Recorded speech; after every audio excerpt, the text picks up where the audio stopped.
শেষ জামানায় কিন্তু মুমিন ব্যক্তিদের মধ্যে অনেক মুমিন ব্যক্তির স্বপ্ন কিন্তু সত্য হবে, এটাও এসেছে।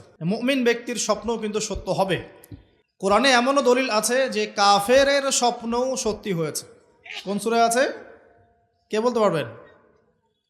কাফের ব্যক্তির স্বপ্নও সত্যি হয়েছে এমন দলিল কোরআনের কোথায় আছে? কে বলতে পারবেন?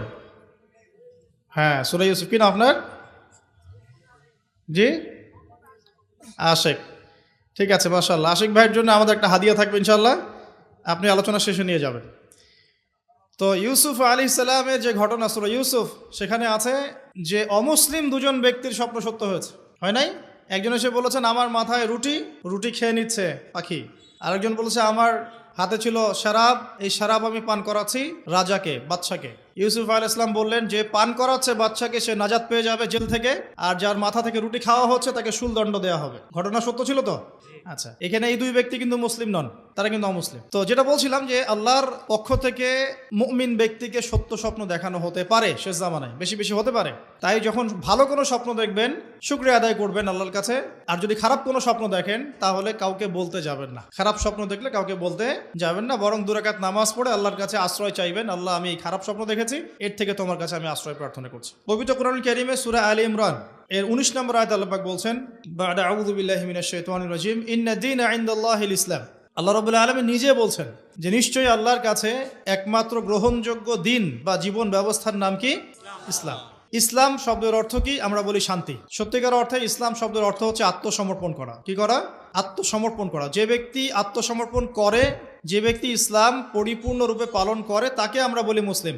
যে ব্যক্তি ইসলাম পরিপূর্ণরূপে পালন করে তাকে আমরা বলি মুসলিম। যেমন এই মুসলিম শব্দের সাথে যে নবীর নাম জড়িত সেটা হলো, তিনি হলেন ইব্রাহিম আলাইহিস সালাম। সূরা হজ পড়ে দেখবেন, হুয়া সাম্মাকুমুল মুসলিমিন, তিনি তো আমাদের নাম দিয়েছেন মুসলিম, এই জাতির নাম দিয়েছেন। তিনি আমাদের জাতির পিতা, মুসলিম জাতির পিতা।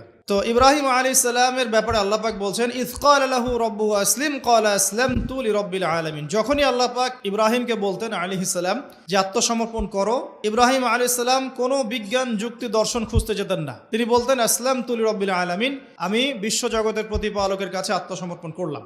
উদাহরণ দিচ্ছি, আল্লাহ রাব্বুল আলামিন ইব্রাহিম আলাইহিস সালামকে বলেছিলেন স্ত্রী এবং সন্তানকে জনমানব শূন্য কাবা ঘরের পাশে রেখে আসতে। ঠিক আছে, জানি তো আমরা। ইব্রাহিম আলাইহিস সালাম জানতেন সেখানে কোনো মানুষ নেই, কোনো পানি নেই, কোনো প্রাণীও নেই, না খাবার আছে, না পানি আছে, না কোনো প্রাণী আছে। এরপরেও তিনি স্ত্রী এবং সন্তানকে সেখানে রেখে আসলেন। আল্লাহ পাককে প্রশ্ন করলেন না কেন রেখে আসবো, এর পিছনে কারণ কি, যুক্তি কি, দর্শন কি, জিজ্ঞেস করেছেন? ইয ক্বালা লাহু রাব্বুহু আসলিম, যখনই আল্লাহ পাক বলেছেন আত্মসমর্পণ করো, মেনে নাও, তিনি বলেছেন আসলামতু, আমি মেনে নিলাম, লিরাব্বিল আলামিন। আল্লাহ রাব্বুল আলামিন তাকে বলেছেন যে তোমার সন্তান ছোট, হয়তো বয়স হবে 10, 12 বা 15 বছর। আল্লাহ পাক তাকে বলছেন সন্তানকে জবাই করতে হবে। কি করতে হবে?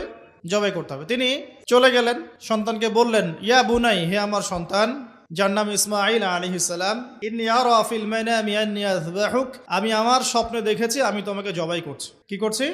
জবাই করছি। আর নবীদের স্বপ্ন কিন্তু ওহী। নবীদের স্বপ্ন কি হয়?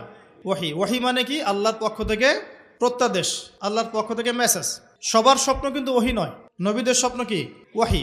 ওহী মানে আল্লাহর পক্ষ থেকে জ্ঞান, যেটা আল্লাহ পাক তার বান্দাদের মধ্য থেকে কিছু কিছু বান্দার কাছে পাঠান বাছাইকৃতভাবে। কিভাবে পাঠান? আল্লাহ পাক ফেরেশতার মাধ্যমে পাঠান। নবীদের স্বপ্ন ওহী। আর শেষ জামানায় কিন্তু মুমিন ব্যক্তিদের মধ্যে অনেক মুমিন ব্যক্তির স্বপ্ন কিন্তু সত্য হবে, এটাও এসেছে। মুমিন ব্যক্তির স্বপ্নও কিন্তু সত্য হবে।